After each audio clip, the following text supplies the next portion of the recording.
So this next piece is by a composer, one of my favorite composers, John Mackey. He's a young guy.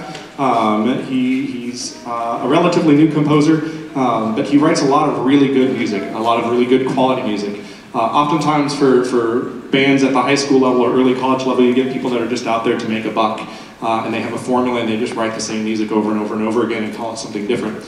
And John Mackey's different. He writes music because he enjoys it. He writes music that's really good. However, he usually writes music that's crazy. And we've played several of his works. We played Foundry last year, was for band, and then percussion was all found instruments.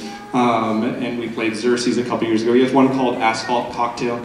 And they're all just crazy, nuts, fast, and angry, and all these different weird meters. And one time, actually at the Chicago conference that I go to, he was apparently sitting at a bar with some college band directors, and they were all making fun of him because he writes a lot of the music that's just crazy like he is.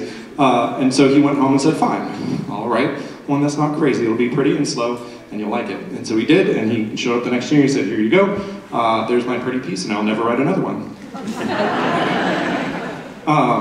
And they premiered it actually last year at Chicago by one of the college bands that was there, and it's just beautiful. It's called Hymn to a Blue Hour, and it's about that hour of day between when the sun goes down and before it actually gets dark. And there's all kinds of poetry and music out there about that, and this is his take on that. So Hymn to a Blue Hour.